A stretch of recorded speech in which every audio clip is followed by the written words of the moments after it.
Yes, sir. Yes, sir. You know what it is, man. Spotlight Wednesdays. We back once again, man. Each and every Wednesday, right here, 7 p.m., man, where we interview influential people within their community and we try to put the spotlight on them, man, because they're making noise within the community and doing something positive to uplift their community, man. I am my man Trey Cool in the building. What up, Cool? What's the deal? What's going on? Happy Wednesday, everybody. What's going on? Man, you so crackly right now. I don't know what's the I don't matter. know. I You don't know what I know. mean? You want to log out and log back in? Yeah, Go go ahead ahead. with it. Yeah. Okay, okay. Also, man, on the phones, excuse me, not even on the phones, on the live, baby, we have my man. I am right action. What's up with it, my guy? How you doing? How you doing, DJ Lilo? All right, all right, all right, all right. Um, oh man, we gonna cover a lot, a couple things. We're gonna cover a lot of things today, man. But first thing I got to ask you, man, is to let the people know who don't know who I am right action is. Give them a brief summary of who you are. Okay. I would say I just specialize in I'm a dot connector. I like to make things make sense. I'm a manager and a project manager for artists and DJs. I've worked with a lot of producers. I do a lot of admin for folks who are in entertainment as far as like paperwork, contracts, negotiations, stuff like that. I come from a background of being in production as far as like TV and film. So I produce visuals and I'm a content creator as well. That's dope. How did you get your start in the game? As far as music or entertainment, period. Entertainment period. I started out doing like a lot of acting just as a kid, and then I'm black, so I had a little rhythm, so I could dance too. Started doing like some background dancing in high school. Came to college, did some videos. I would never repeat who I danced for, or what videos you could see me in. Hey, I was about to ask you. Dude, nice try, I nice let- try. He covered that Uh, fast. when I started doing that, I started. What happened is I actually, my first feature film, I got actually hired to dance in the film, and then they said I had a very what they called a reactive face, so they brought me in to do some featured extra work, and then that's how I started auditioning for movies and stuff like that. Well, explain a reactive face. What the hell is that? It is if we're having okay, like the best way is if you talk, like tell me something, and then I'll show you what I'm talking about. Um, oh, okay. I understand what you're saying. So, did you hear about that school shooting down in New York? No, no, I didn't. No, no. Oh, okay. It was just the fact that I was reacting to, like, I just didn't stand there with a blank stare on my face. That's what, because I don't know what that means. Like, I've always been told my face responds before I verbally respond. So that's kind of what it was. I think because when the cast director was talking to me, I was just looking at her like she was crazy because I was like, what do you like? Gave it a people's eyebrows. Exactly. But it just kind of always kind of helped. And then it just kind of led to other things. And then when I started like filmmaking and I was in a short film, I can remember I hired an artist. He was an actor and an artist. And he wouldn't take payment for the short film project. He said, I want you to shoot my video. I was like, I don't know how to shoot a video. He was like, well, I just need you to shoot it like you would a movie. So I went home that day and Googled, how do you shoot a music video? And I just shot, I wrote a little short story, script out, and then just intercut it with performance shots. And then that's the kind of videos I was kind of known for and the kind that I like to make. The ones that had like storylines and stuff like that. That's dope. That's dope. And Um, a manager who I was, excuse me, I was a cameraman who just always had an opinion. So what was happening was, as a cameraman, I kept getting fired because I was volunteering my opinion. There was one artist I was a cameraman for, and he's actually like a CEO of a label now. And I just kind of said in the meeting that I was in the room for, I wasn't in the meeting, but I was in the room. And right. I said, like, I just felt like they needed to style him appropriately, like for his age. And they were like, "What do you mean?" I said, "Well, he looks like he looks like Future's daddy. Like nobody gonna listen to music, and you look like Future's daddy." And then the manager said, "Can I talk to you for a second?" Called me out. That was my last day. Yeah, that was my last day. So after that happened, And then probably took your advice in the end. they did. I mean that's even the other three situations where that I had situations like run-ins like that where I shared my opinion and then got released. They always did that. And so that's when I kind of knew it was like, okay, I don't need to be in this position. If I'm the manager, then I can hire the people that come in and film, and I can still have a hand in that, but I'll have an overall say about how things go. What are some of the similarities in as far as artist management or and actually movie management that you have seen? What are some of the similarities and dissimilarities? I think some of the similarities, like I feel like I've chosen to see, because I feel like you can kind of liken it to anything you want. If you sports, then you liken it to being on the sports team and having a big game and like training and stuff like that. But as far as for film, it's the same. It's three elements: it's pre-production, production, and post-production. And so when you're working with an artist as a manager, it's like we have to, if we know we got to set goals, figure out what we want to do, and then get everything in a line to kind of carry that plan out. Production is when you actually carrying that plan out, recording, doing certain things, getting the music together, getting the production together, and then post production, like in movies, like in editing and the scoring, all the details, color correction, is like that's rollout time when it comes to an artist project or their song. Like that's when Yeah. you public with it. That's when you present it to the public, and that's when you're out there working the project, the song, and the brand. Which part do you enjoy the most? What made you choose? Oh, Oh, I'm go ahead. Go sorry. ahead. Go ahead. Yeah, which part of the process do you enjoy the most? Okay, because y'all hit me with the Oprah Winfrey. It's like the three rapid fire questions at one time. Like, okay, hold on. As Go ahead, cool. far as artist management or film production, Film production. um, I think Well, all. I think with because I two-part started, question. We'll go both. We'll go both. yeah, I started out like as a screenwriter. Like that's the thing. I one of the parts I love the most. So I think just to know that I have to kind of like I create these characters. I can hear their voices in my head, type thing. Get it down on paper, and then to see an actor and actress come in and make that come to life and bring a different energy to it. Like I know it. Like I just feel like it's the purest form of creation. Like it was a thought, and then now here it is Manifested. right there. Exactly. So it's just like I get a kick out of like seeing stuff that I've written, produced, because I can watch it years later, and I'm just like, that joke is still funny. That was pretty good. That was pretty good. But I'm able to enjoy it like in third person now. Like I feel like it has a life of its own. How about artist management? Artist management, I would say, just the development of the person. The one thing that I focus on when it comes to artist management, because one of my last 9 to 5s was the fact that I was a caseworker. So I'm used to setting goals, setting steps, coming up with a plan, and then following through with that plan. So the one part that I enjoy is like I want my people to do great things, but I also want them to be good people. So everything that I'm doing with them reinforces it's character driven. It's not just about the money and the music type of thing. It's things that are going to make them better people. I just feel like music is their avenue, the thing that kind of teaches you to be a better person for them, the ones that choose that.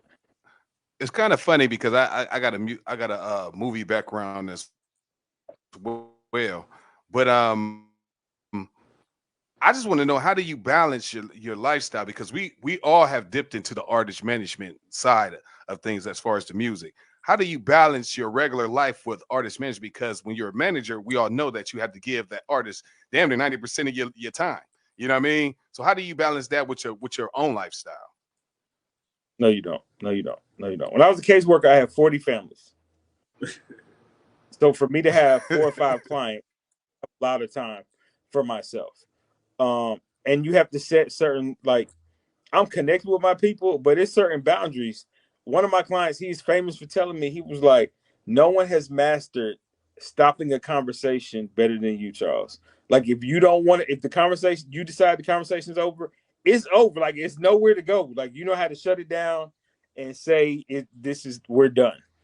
Um, and then some of that is just you, like I'm not one of those, and this is when you kind of find out whether or not it's a good match for you, because there are some people who say like I got to be locked with my manager, I want to spend every day with them. I don't want to spend every day with nobody. No, Right. that doesn't work. No. The other part of it is a lot of my job as a manager, I can't if I'm sitting in your face, if I'm riding around with you, if I'm in the studio with you, if I'm hanging with you, we going out, I'm not getting my job done. My job is That's talking to people, sending stuff, having conversations, asking people for certain things, finding out new information. I can't do that riding shotgun while you walk around breaking trees. No, I'm not getting my work done. What are some of the perks that you love about artist managing? And As some of the what they are, which, yeah, go ahead. as soon as I find out what they are, I'll let you know. But I don't know. No, I will say this, and this is something that I do enjoy, and that is when I have a full circle moment with somebody, where it's like something, a seed you planted, and you see it kind of grow. Or one of the times when I really think they're ignoring me, but they really heard every word that I said, and they're able to teach somebody else that same thing. Um, that's huge. That's a reward. Like I have one young man. I've had him since he was 18. He's 22 now. And he has some younger guys he's starting to kind of mentor, and as far as artists and stuff like that. So he asked me to do, like, I did like a photo shoot with some of them, and to kind of hear them talk, and they're talking to me, asking me questions. And I thought about how he was at that age, and just to kind of see that he's at the point where he's teaching somebody a lot of the stuff that he just learned. That's growth. Because in the end, it's like I tell all my folks, like, I want you to be a great artist, but I also want you to be a great man too. Or else it's just null. I don't want to teach. I'm not going to teach somebody to be horrible. And all my clients know I'll kick you in the ass. Yeah, go I ahead. will kick your ass before I kiss it. Like, I'm not one of those managers who runs around and, oh, he wants this. Like, I'm not. And that's what you want. Then I'm not the manager for you. I'm the kind, like, I'm more like a parent, to where you're going to do what you're supposed to do, or I'm going to make life difficult. Are you born and raised in the Atlanta scene? No way. I was originally born in New York, in upstate New York. My dad was in the military, so we moved around. I was born into it, so every 2 years I was a new kid in school. I came here to go to college because I wanted to get away. I was in high school. We lived in like the Seattle area, Olympia, Lacey, and I hated it. And I wanted to be around people that looked like me, so I came here. And my first week here, I spoke to every black person I saw in Atlanta. And all my brothers in school were like, "Stop doing that." Like, when we go places, you can't speak to every black person. It's weird. It comes off as weird. But I was so happy to see. What was your with? Hey, what's up, bro? How you feeling? Was it? No. It was like, I was very much like, remember when Coming to America, when Hakeem came? I was going to go there. Hello, like that. It was like, hello, my neighbors. Exactly. Another black person, another one. Like, oh shit, I'm in the right place. Exactly. They were just like, you can't do that. Like, even though this is an experience for you, you have to act like this is not. Please don't do that with us. What was your first break in Atlanta once you got there? What was your first musical break? Who gave you your first break? As far as what side of it, like performing or? No, I'm just going to artist management side. That kind of came. I started when I started doing like a lot of camera work. I started doing more and more of that, and I was filming. I did an album teaser. Fredo Santana was doing his first studio album, and so I came up with the idea about doing an album teaser for him. And it was kind of different and far-fetched. Like, he comes from that GBE Chicago drill type of background. He wanted something. He seen something I did, and he wanted it to be like a little short film. I did like a hood street short film. He wanted it to be kind of like that. I told him I had another idea, because he was coming out with, his album was called Trappin' Ain't Dead.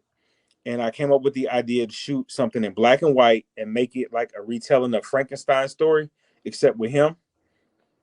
I told him, I said, I want to shoot this, see how it goes. If you hate it, I'll shoot exactly what you hit me up for. That type of thing. And he was game. And so I shot it downtown. And what's funny is, like, the people who I know from acting and stuff like that, the people that are in it, like, if you can see the stuff that they do now, like the two guys who starred in it, one is one of the co-stars of Gaslit, that show, Patrick. And then the other one is Mac Wells, and Mac has done like he did, what is it? Love. What was the name of that song? The Love Country. You know what I'm talking about? Yeah. It's love. It Love, is Love Country. Lovecraft Country. It's called what? Lovecraft Country. Yeah, Lovecraft Country. Yeah, yeah, yeah. Yeah, it was on All right. HBO. But like these are Yeah. really great actors, and they were just game to kind of come in and rock out and play. And we did it, and I sent it to Fredo, and I didn't know if he liked it or not. All I know is I sent him like an unlisted YouTube link. I went and checked. 15 minutes I go to check it, it has 15,000 views, and I'm just like, what the hell's going on? And that's what he liked it. He put it on Twitter, and people were looking at it, and it went viral. Like it was like I'm seeing all these things popping up, and I'm getting these emails. People are asking for the source video, these blogs, overseas blogs.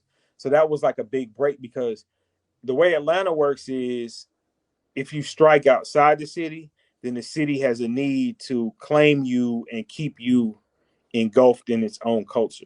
And so with that, it was like now everybody wants to do all this stuff with me.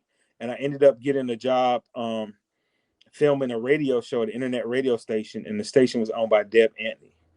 But they didn't want to tell her I worked there, so they would sneak me in when she wasn't there to film the shows. Oh man. And one day I was in there, and everybody in the room got quiet. I'm filming the show, and I look over at the door, and she's just staring at me. And she was like, "Who the is this?" And she made me come out there, and I had to talk to her. And she ended up letting me stay and do it because I had a good turnaround. So I would film the show, and then like right at how y'all doing the show now, I film y'all show, and then I would stay at the station, edit your stuff in like 30 minutes, and then give it to you. So with no lapse in time. Where your protege?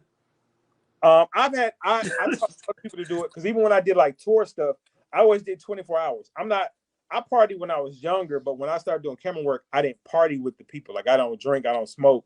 So I could be on tour. Once we go back to the hotel, 3:00 in the morning, I'll stay up and do the video. So this way, when y'all wake up, the video is ready to go out. So I was killing it because managers were like, they can send it out and get more bookings. This was you. Hey, come on. So in a place where everybody's waiting 3-4 days for a show recap, you're literally when you wake up the next morning, you have your video to put out. It's less than 24 hours. I was supposed to be. I was taking other people's jobs, folks was getting mad, but all of that kind of led to me doing different things. But when I was down at the station, and what happened is Deb started working. She was working with artists again, and she asked me whether I'm interested in learning how to do management because we came from similar backgrounds. She worked for like Department of Family and Children's Services, and so do I. So once that switch in you has been turned off, you had to go in somebody's house and take their kids. You moved it. There's no difficult conversation for me as a manager.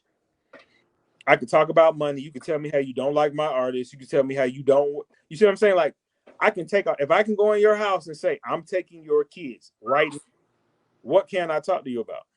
I can tell you your music sucks. The shit sucks. I mean, what you want me? For sure. And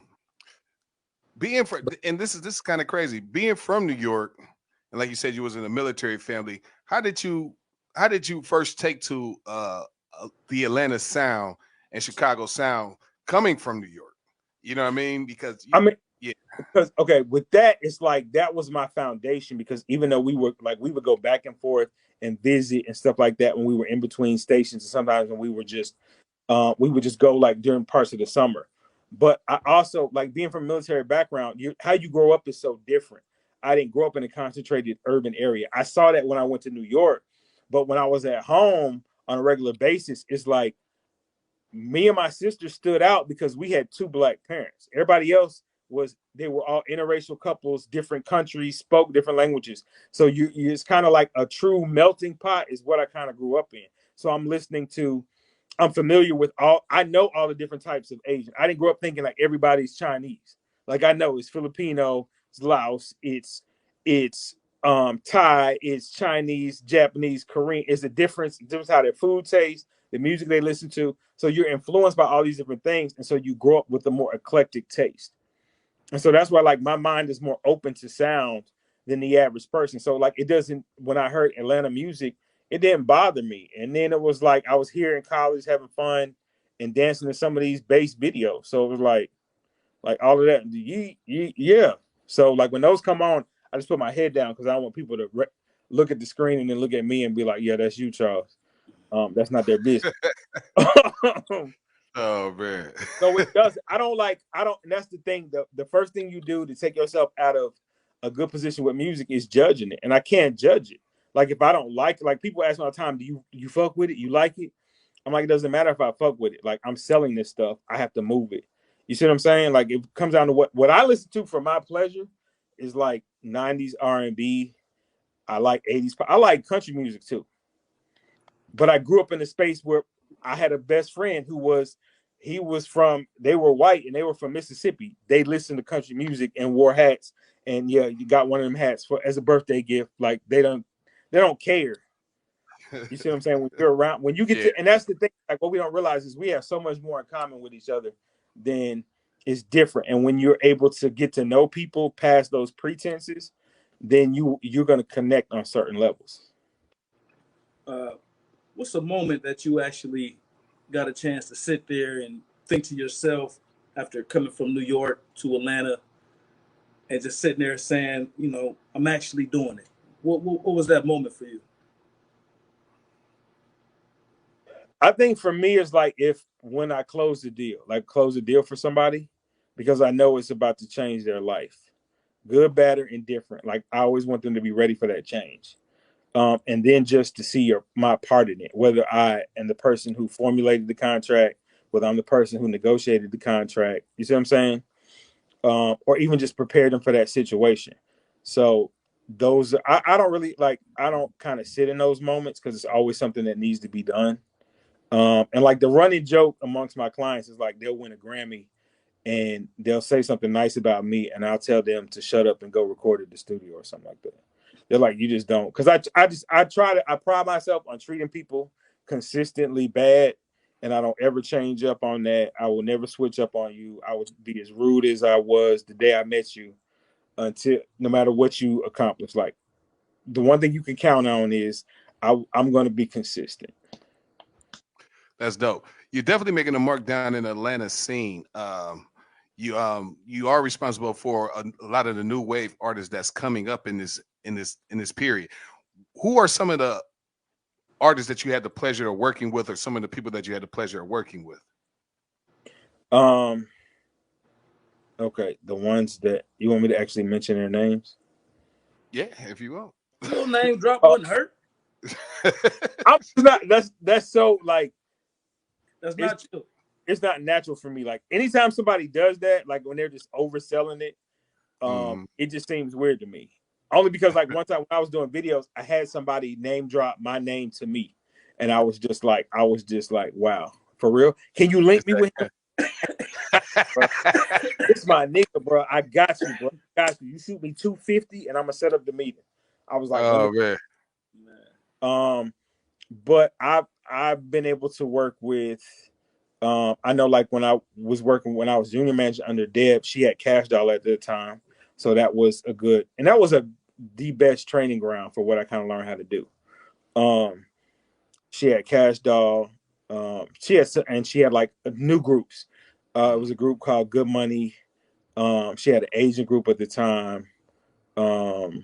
They literally had a fight outside my house. Like my neighbors came and said those two Asian boys are fighting in front of your, like outside. And I've lived in the most. I ain't trying to go there. Was it kung fu? Was it a good fight? Was it no. It was just straight. UFC shit. One's a real gangster. Like you would hear him and you would never know he's Asian till you see him. I promise you that.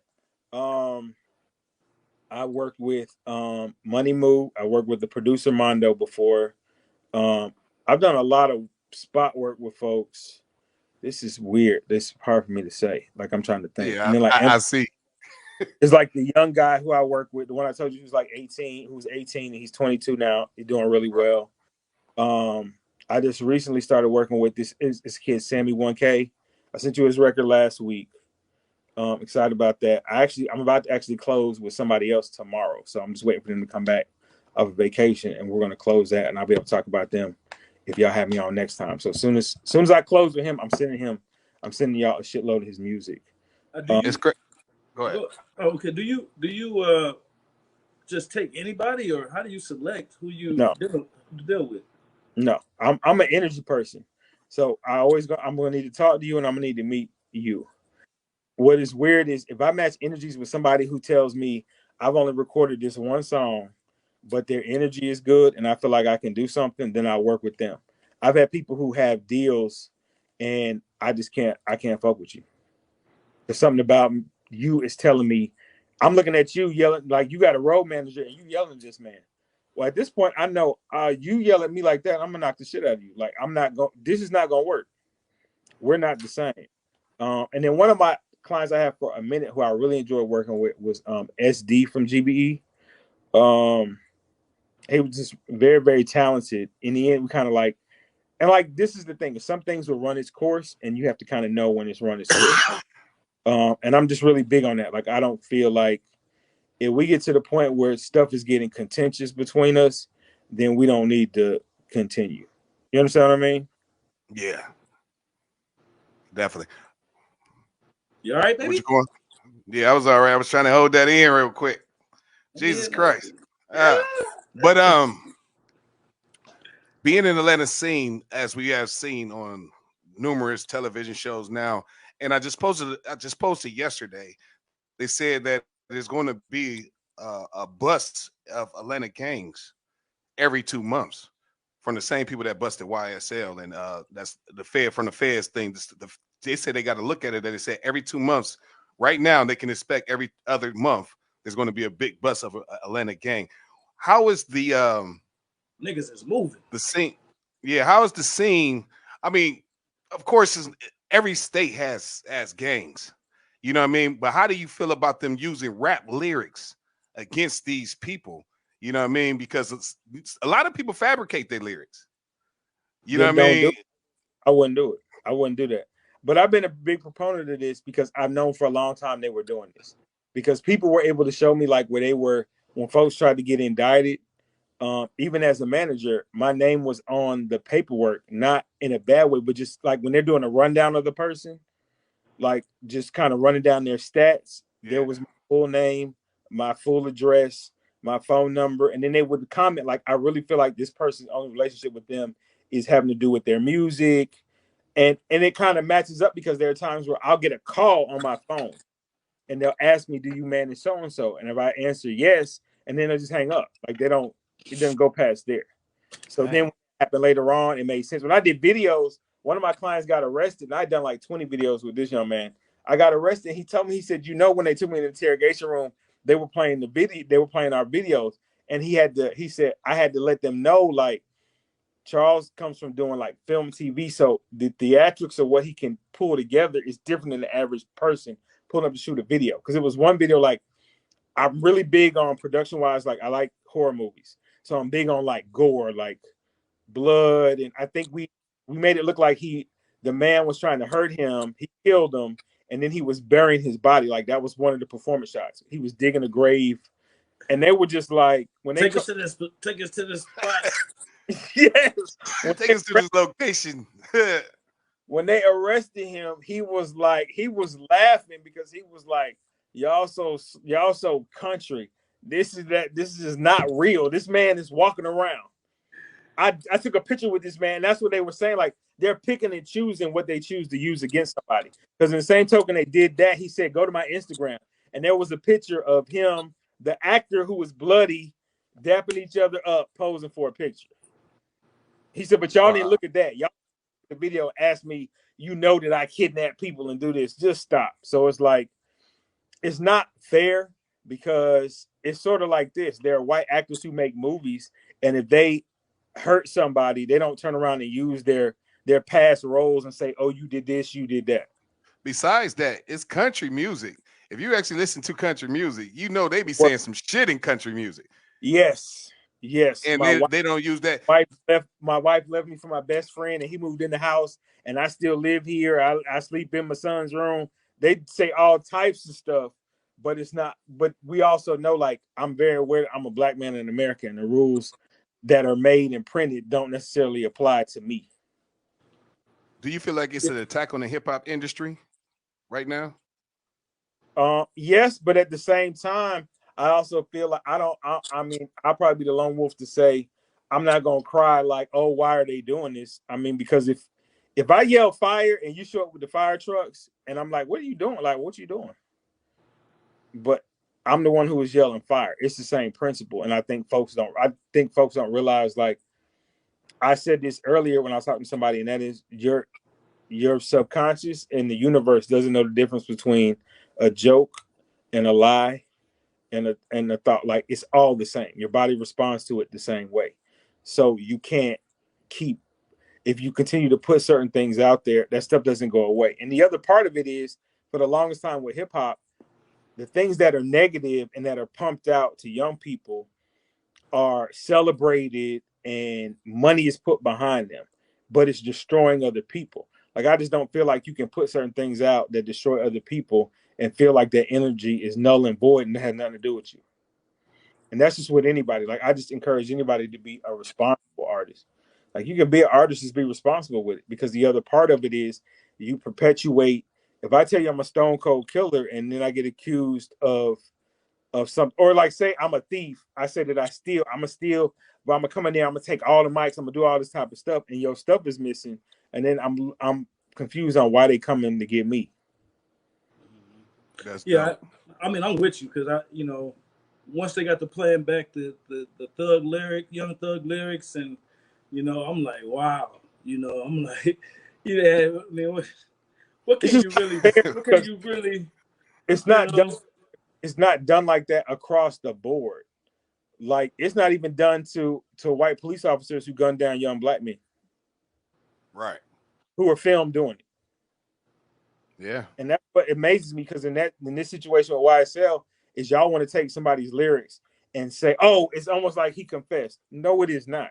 But we have No, it is people who are on camera killing people, and y'all are trying to prove their innocence, or the fact that they were, like, being scared is reason to take somebody else's life. not. Yeah. I read a post that said it's easy to convince the streets that you're a gangster, but it's hard to not unconvince the feds or something like that. You know what I mean? It's convenient for them to believe what they want to believe. Like, it wraps up easy. They feel like, I mean, this is the thing about, and I don't even want to say this because I feel like I'll be the next one investigated. The feds are getting a check, whether they make arrests or not. So sometimes they just go overboard with certain things, and to kind of make sure, it's almost like when you drive through your city and they're doing construction, and you notice they've been doing construction on the same road for a year, and the road looks the same, but these people got paid for a whole year. It's the same principle. It's like every once in a while y'all want to actually look like y'all are doing something to justify what you've been getting paid, because you're really not doing what you need to be doing. And we all know it's hard to get. Once the feds come get you, they done did their research on you. You know what I mean? We all know that part as well. Yeah. You are also an influencer within the community. I just talked to you recently where you was outside having discussion with the younger generation about where your community is headed as far as the killings and stuff like that. Tell us a little bit about that. One of the biggest things, like, I'm just really big on, and that is, I don't ever want to live with regret, and I don't ever want to live feeling like I didn't tell somebody what I felt in my heart I needed to tell them. So I'm big on, like, I'm just really big on people taking care of themselves. I'm big on safety. I'm big on security. And I tell people all the time, especially as you start to gain traction in this game, like, the people that are most dangerous to you are the people that you know, not strangers. It's the people that you know or you having casual encounters with. It's people that you deal with, that other people are dealing with, and they're just doing certain things that don't keep people safe. You understand what I mean? Like, Yeah. if I work with an artist and I know he beefs with another artist, and this artist wants to come and talk with me, I'm not going to have them. I'm not going to be here at the studio. I got one come at 6, another one come at 7, so they pass each other. Right.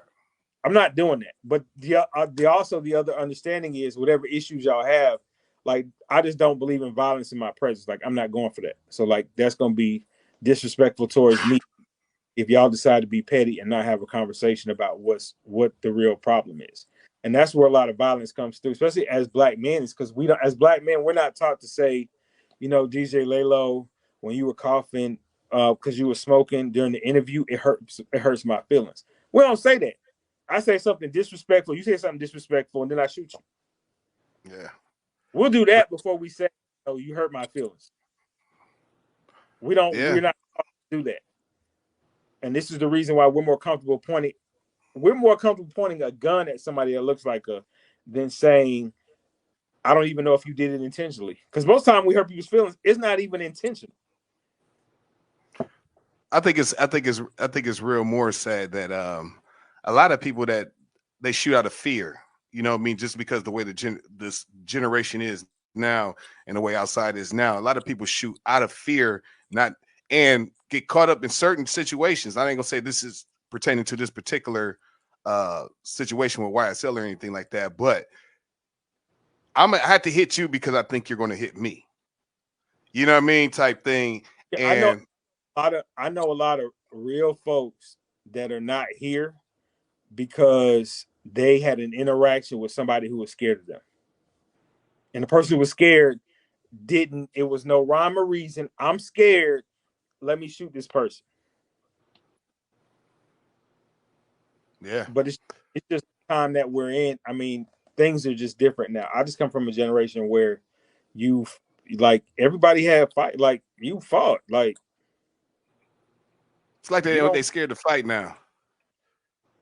but they will verbally say that, like, I'm not doing all that. I'm not doing that. I'll blast you before I do. Like, Yeah, I mean, I think it came from the World Star area. Nobody's want to get embarrassed on film. You know, it's just, you got reputations to uphold. You can't be a gangster rapper and got your ass beat. I mean, but you can because you took that like a G, I guess. But I mean, you took that. I mean, I don't know. So I mean, once that World Star shit hit, I think that's where a lot of shit changed. as a kid, I didn't like going in the room for the day, so I definitely don't want to go to jail. Right. So I I feel don't, you on that. because I know a lot of them that that's how they express like why they do what they do. But then at the same time, it's a different story when you've been in for 10 years and you got another 30 to go. Like that's the thing that disturbs me, and that is we'll take how we feel right now in this moment and make a decision that not only changes our lives but everybody who loves us. I mean, a lot of these kids don't even. I was on the game with a guy, young kid. I don't know, maybe 22, and I said something about next Madden or something like that. He said, I don't even know if I'm gonna be here next Madden. You know what I'm saying? Just like they have no sense of tomorrow. It's all about today and my The rep for the moment. day. Yeah. I think they move like that too. Like they don't even set goals in the future because with the stuff that they're doing, the places that they're placing themselves in. And I say that because a lot of people here, it's not necessarily where they live. Like they place themselves in certain situations.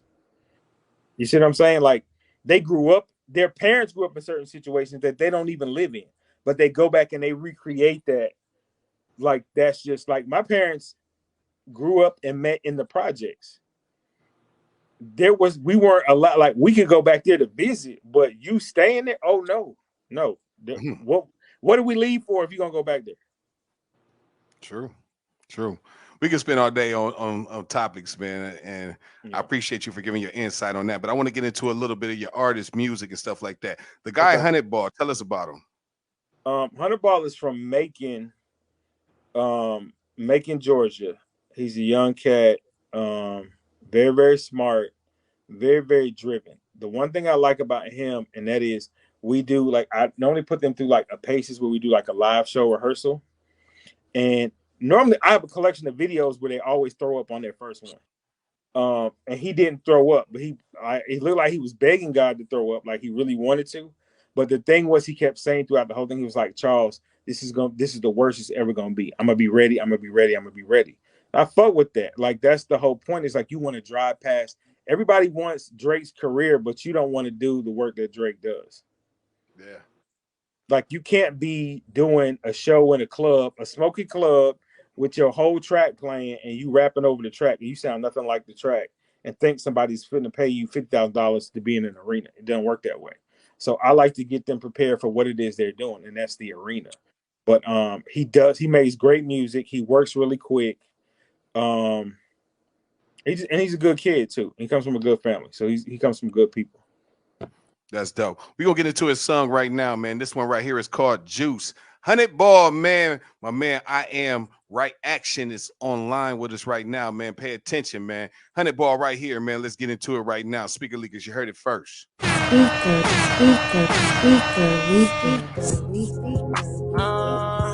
Let's go.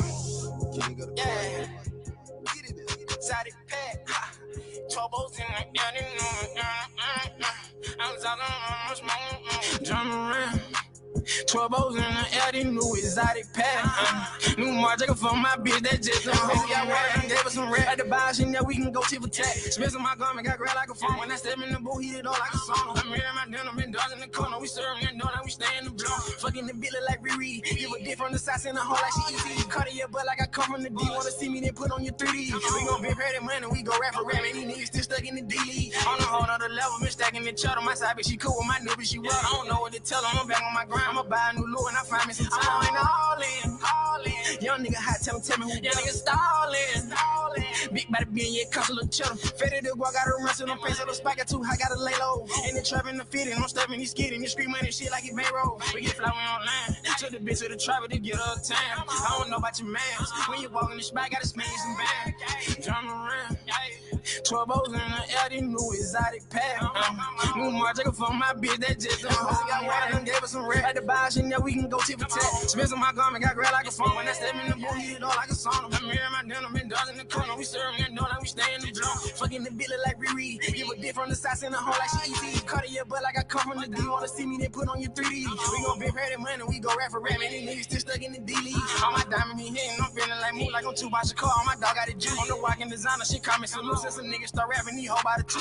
Down in Miami, got caught with my boo. That pussy got water, I don't know what to do. 4 hour fight, I done threw back his Xanny. We go get him loaded, touch down with the bench. Freaking little big, gotta tell her the tip. When she tryna go crazy, done threw back the pill. Too much to drink, I be swerving the trap. I feel like the mill when I walk off the magic. Them young go crazy, they still like some Calvin. No round or no rest, I'ma need me a love. Foot on the fan, I know boots up her in but shout it, she cool, so she know I ain't tripping. John Moran. 12 O's in the air, they new exotic pack. New Marjacker for my bitch, that just don't hold got water and gave us some red. At the bar, she know we can go tip for tat. Spins on my garment, got grab like a phone. When I step in the booth, heat it all like a sauna. I'm here in my denim, been dogs in the corner. We serving that dough, now we stay in the blow. Fucking the billet like Riri. Give a dick from the size in the hole like she easy. Cut in your butt like I come from the D. Wanna see me, then put on your 3D. We gon' be ready, money, we go rap for rap. Man, these niggas still stuck in the D League.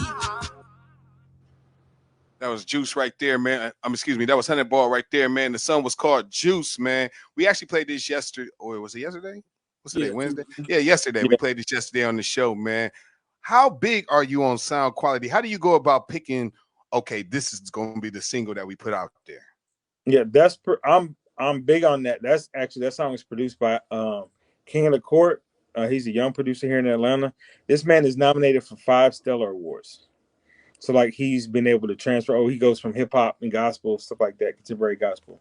But that was like Cortland came to this studio. He played that beat, and Hunter Ball wanted to use it, and he recorded the song, and we knew when we heard it. Like I have a DJ I work with called DJ Rico Velli who stopped by the session, and he heard the song playing, and he was literally trying to get it off the computer. He was like, "That's a record." Anytime it just kind of evokes people to act up and to try to steal, that's when you know that you have something. But it was just his cadence, how he just kind of flowed on it, how he even his take on like his crack on the mumble rap by mumbling through some of the stuff. He just kind of thinks on a different level with stuff, but it just kind of worked out. And he did a record the next day that's I'm not even gonna lie, it's even harder than that one. Man. On the show yesterday, we was like, man, because I love how he switched his cadence up. You know what I mean? He rolled the beat and everything. The beat though, Yeah, we was like, we were like, okay, we were looking for the beat to change up sometime. How do you feel about you know what I mean? As far as, or you just felt the shit just went straight through like it did? sometimes it needs to, and sometimes it doesn't. Because like his catalog of music, he has more things that have a different type of tone. That one, like that beat is relentless. Like it just keeps driving, and you either have to keep up with it or you can't be on the song. Yeah, that's So true. that type of song played in the club goes crazy because it's gonna take over the room. Mm-hmm. That's You dope. pick different records for different things. And like I just like again, it's like I like to give stuff a purpose. And that song, that's one of the songs I can send out for him and people never heard of him and now they fuck with his music. Tell me about Semi 1K. Sammy 1K is actually an artist. He's been out before. And he's one of the new ones. Like I'm recently working with him. And Sammy, what's crazy about Sammy 1K is his energy is a lot like mine. Like he's very personable, Very, very funny. When I talked to him yesterday, because he got a slick mouth, but I got a slick mouth. So I'm kind of like getting a taste of my own medicine by dealing with him. Like I'll say stuff and then he'll agree with me in a way that is kind of like cracking on me, like the same type of stuff I do to people. And I really thought this what is like talking to me, like my experience with him. But he's a superstar because he's talented as hell. He's comfortable in front of the camera, which is important for an artist, and he wants to act, like legitimately act, and he's good at it, naturally good at it. So that kind of tells me, so what we're going to do is kind of involve some of what I know how to do with production to help present his music. But one of the things is we had a session, he played me some of his records, so we kind of do like an inventory to see what's there. And I picked like 3 or 4 songs, and I said, okay, I know I'm going to roll these out while you get the catalog together. I want you to record some new music. Excuse me. And so I went to a certain producer, Bobby Critical, because it was like I go to certain producers when I need certain things. If I need a hit, a single, I'm not gonna get on Instagram. Hey, send beats. I don't have time for that. I need to go to people I know who can deliver and tell them this is what I need. I'll send them the artist profile to check out some of their music, but I'll tell them like take them in a different direction, need something strong. And I hit Bobby and told him I said Sammy needs a single that can drive through this summer and get him where he needs to go. And he sent some beats, and the folder was crazy. I mean, we had other people in the studio to the point where we had to shut down the going through the folder because these other rappers were getting excited, and we knew they weren't getting on none of that. Like, that's my beat right there, boy. Not for you. That's not happening. And so he ended up recording. He went back the next day and he recorded Hot. And I just leaked it I gave it to a couple of people to kind of see everybody's response, and everybody kind of loves the record. So now we have to kind of like catch up with ourselves. We got to put it out. So it kind of derailed my plans a little bit, but you got to be flexible even though you have a game plan. And that's going to be the song that we move on immediately. And then he just recorded, I'm not gonna lie, he recorded another, it's Monday night, he recorded another song. That song is so good. I let people hear it, but I can't send it to them because what happens is it'll split the attention on Hot because it's that good. Like, especially here, people in Atlanta are spoiled. We're used to getting new music as it's made. So we play everything. That's stuff goes national. We're like, oh, that's old. We've been listening to that. We've been listening to that. So you have to, even here, you got to be careful to make sure that stuff doesn't get out too early because people will try to discount it or discredit it. That's just not a game I like to play. But Sammy's going to be a superstar because he is one. How long do you like to actually push a single? Until you're getting paid a lot of money to perform it and you roll your eyes when you go on stage because you're sick of the song, but it's an audience screaming the lyrics and you still got to go do it. Yeah, true. We're going to get into this Sammy real quick, man. Sammy 1K right here, man. Song is called Hot. You better tell us what you like about it, man. Tune in to Speaker Leakers right now, 234-738-3230. Let's get right into it, man. DJ Laylo. Streak Desperado. Bitch, I'm on fire. High degree. Give me that net, do a slide to please. Digging the gut, got a weak at the knee. She thinking I'm pop, got her eyes on me. Bitch, I'm on fire. High degree. Give me that net, do a slide to please. Digging the gut, got a weak at the knee. She thinking I'm pop, got her eyes on me. Nothing with Bobby, this shit going crazy. I made a transition. This shit feel amazing. Won't call in your club unless you gonna pay me. Don't care if you know me from back in the day. Pedal to metal, I did come to play. You smoking OG while I'm smoking Rente. Why would you fucking, you know that my baby. Tomato, get out of my face. That young nigga dog, you fuck all in love. I fuck when I'm bored. I promise on real, I'm a wonderful one. Your mama-in-law, favorite son. You lost when you started, I already won. Beat his ass up with my gun in my pocket. I'm feeling like 50. Go get your gun. I'm on fire. High degree. Give me that net, do a slide and slide. Digging the gut, got a weak at the knee. She thinking I'm pop, got her eyes on me. I'm on fire. High degree. Give me that net, do a slide to please. Digging the gut, got a weak at the knee. She thinking I'm pop, got her eyes on me. I'm on fire. Arsonist. They say I'm a narcissist. Talk to level 2 consistent. Tit for tat, no petty business. That's your bitch, I I know I hit it. Thought to show you know she with it. 3 or 4, evidently. Pay for that time, stop penny pinching. Pop out that bitch, want me pop like a bubble. Them boys in trouble, they run through a hole. Back a little bitch on their ass and go cut her, but I won't fall in love. She fucking my brother. I'm the prince of the starter, I shoot sister starter. Right in my mother, I drill like a putter. I'm rare with this shit, bitch, I come from the gutter. I ain't fucking with Sammy, he'll beat that and I'm fast. High degree, give me that net, do a slap to please. Digging the gut, got a weak at the knee. She think that I'm puck, got her eyes on me, so I'm fast. High degree, give me that net, do a slap to please. Digging the gut, got a weak at the knee. She think that I'm puck, got her eyes on me. Yes, sir. Yes, sir. That was Semi 1K right there. That song was called Hot. New release, man. Shouts out to my man, Iamrightaction, man, doing this thing. In the process of picking your artist, do you listen for a certain sound, or are you just like you know it when it comes to you? No, I'm open to certain sounds. And the thing about even like when I like my client rosters, my client roster, one thing I'm really particular about when it comes to the artist side of it is I don't want anybody who's like somebody who I have or sounds like somebody. So they all sound different. So like when I was gonna say that too. I don't mean to cut you off, but I was gonna say that too because every artist that you sent me had a different sound to them. You know what I mean? A different aspect and almost a different story. You know what I mean? In a sense. The only thing they have in common is me. So it's just like I'm just particular about that because I feel like it's important. It's sort of like growing up. Like my parents didn't have another son who was my age called Charles. I would have felt some type of way. You understand what I mean? Right. And it's the same type of principle. Like if you sound the same, then when I get a call or there's an opportunity, which one do I put first? This way they know the stuff that's for Dominique is not for M. It's two different muscles, and they know like they're able to respect what the others do because they're nothing alike. Like Sammy doesn't sound like MK. He doesn't sound like Neat. He sounds different. He has a really good. It's not even. I don't even feel like it's a commercial sound. I feel like Sammy kind of reminds me of what hip hop is, and that is hip hop has that creative license to be what it wants to be.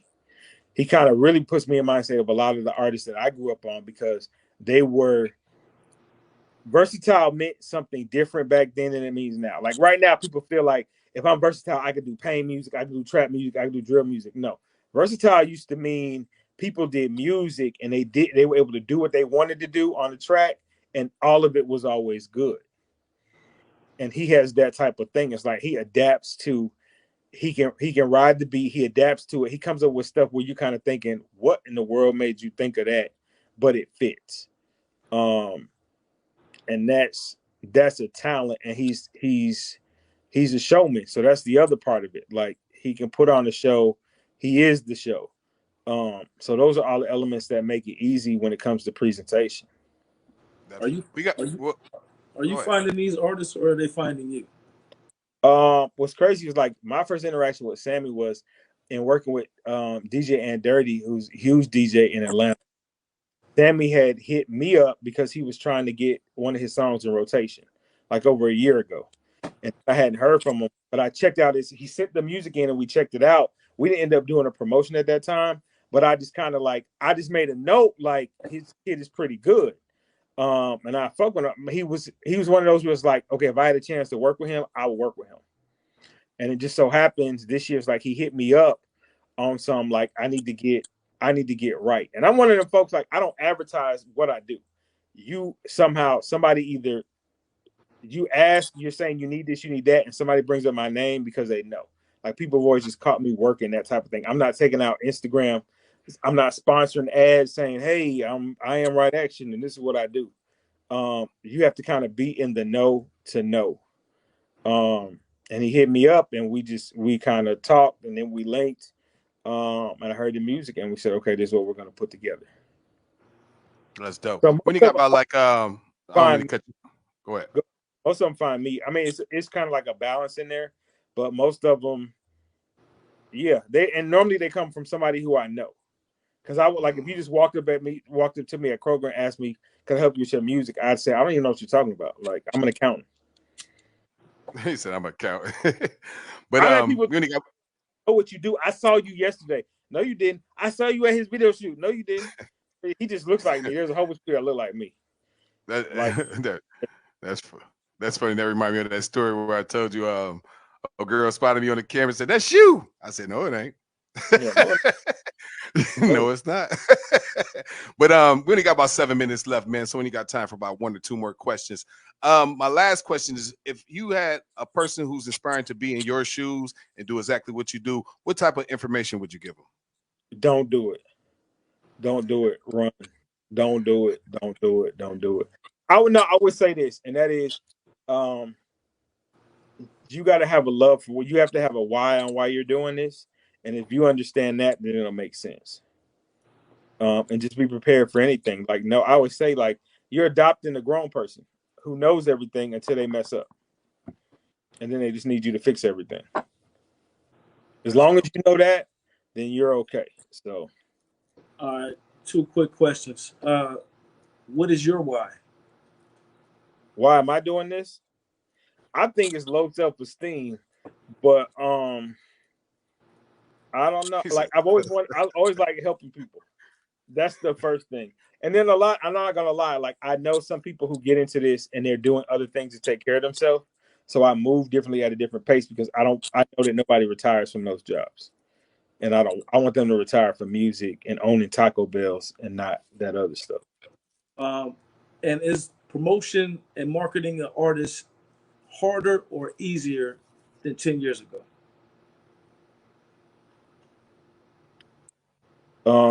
I'm trying to think. I think 10 years ago is kind of like when I started.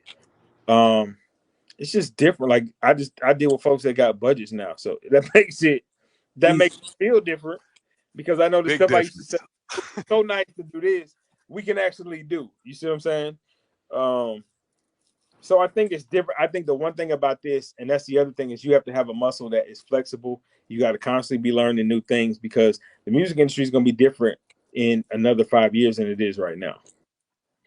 And you got to be prepared for that. If you're stuck on what you did that worked 10 years ago, then you're not going to do anything now. This is what it comes to. And that's one of the ways I've been able to kind of keep moving because I just been reinventing myself and learning new skill sets. That's dope. Last question of the night, man. Top 5 dead or alive artists. You know what? Um, No, I can't even do it that way. But yeah, artists. Go ahead. I was about to say project or managers, but everybody gonna know who the managers. So yeah, um, top 5 artists dead or alive. okay, whose music I like? I mean, I grew up with like I gotta say Michael Jackson.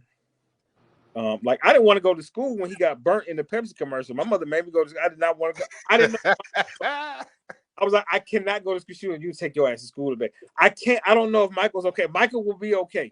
Man, Michael will be okay. Trying to think who else. So like, Prince. That was my first concert I ever went to. I was 9 years old at a Prince concert. was did he have ass out? No, he didn't. That was before. But he did. Remember his signature move where he would throw the microphone and step on it? He Mm-hmm. did it and he miscalculated and the shit hit him dead in his face and he had to leave. He came back in 20 minutes. So I was like, tell me he's gonna come back. Him, Oh man. Remember. I don't know. Like even like I would say some of my people, like I just like this is hard. I'll just say Good. It's your top 5 those dead or two. alive. Okay, I'm gonna say this too. Deborah Anthony, the manager, because what she did was that's art. When you can take people that people don't know, not one, not two, not three, 4 in 1 year, that's art. Like I went to the Trap Museum yesterday for an event, and I was disappointed because I didn't see her anywhere in there. Like there was no display. Didn't make sense to me because it's like there are 4 major artists that y'all have up on the walls that we wouldn't even know who they were if it wasn't for this woman and what she did. Can't skip over. I'm one of the people like you're not gonna skip over. I come from a black woman. Black women love me. I'm not skipping over them. Like when it comes to accomplishments, and I feel like what she did was art. That's 3. 2 more. 30 I'm, seconds I'm left. partial. Bobby Brown. Bobby Uh-huh. Brown. Bad boy. I got a lot of trouble because of Bobby Brown and my prerogative. I went to school, and that's what I told the teacher. My mother read it's my prerogative and I can do what I want to do. She said, Bobby Brown finna get your ass beat. That's what you need to understand right now. But he just kind of led us like that. That was the first time that overt cockiness from my generation kind of came out. And then I'm a huge, and this is just showman, not necessarily music, but I'm a huge MC Hammer fan. Like, I don't care what nobody say. I don't care what nobody got to say. I fight about MC Hammer, bro. Like, that's the best show on earth, bro. I definitely went to that concert in Georgia. They definitely said he was. Yeah. They definitely said it was one of the best concerts. Yeah. Yeah. He had stage presence for real. Yeah. But if you talking about just like hip hop, then I'd have to add like Jay-Z, Missy Elliott, and DMAs. Respect. That's respect. Well, we appreciate you so much, man, for coming through and blessing us with your presence on our platform and giving us some insight to what your world is and how the Atlantic scene is down there and some of the things that you do in case anybody want to follow back and listen to this interview and, it's inspirational because like you said, you put a lot of good points out there, even with the budget thing. The budget is a big thing. You know what I mean? So you put a lot of good things out there, man. I want you to go ahead and give these people your hooks and let them know where they can find you at. I can be reached on Instagram. Iamrightaction. IAMRIGHTACTION. If not, email the same as Instagram, just at gmail.com. That'd be the best way. I have too many people with my phone number right now, so I'm not giving that up. No, how much does it cost to get through? To do what? How much it costs to get through? It depends. Do we have a record? Do you have a personality? Sometimes it takes no money. Sometimes it takes a lot more money because people don't like you. We just got to figure out where you fall in that. But where the median at? Yeah, just be ready. Be ready. It's good to have. If you got a 50 sitting somewhere, then yeah, we can do that. Do you have a personal cap as to how many clients you're going to take on, or yes. Are you just okay? Yes. So and it's difference between management and project management. Project management, we're talking about like a 3-month run. Management, I've agreed we're gonna make this work. You see what I'm saying? Like it's different. And then I push my people to make money. So if I know I can get you right in 2-3 months where you're making money and I'm getting a percentage, then we'll rock with that. If I've never met you and I'm interested, then we'll set up project management. So we can kind of test each other. Because I'm not for everybody either. Because some people need to be coddled, and I don't coddle my folks. Mm-hmm. Definitely. That's dope, man. We appreciate you so much, man. Spotlight Wednesdays, man, where we put the spotlight on influential people within their neighborhoods, man. Make sure you check us out each and every Wednesday from 7 p.m. until we finish, because we could have talked a lot more. Don't get me wrong, we could have talked a lot more. I started looking at the time. I'm like, oh shit, we we're digging in my man's pocket on the first day.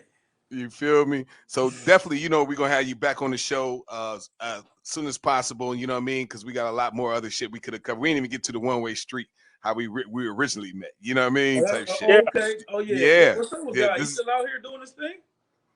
I had a great time on the show. I appreciate you. Yeah, there we go. That's why I didn't even ask you about that. What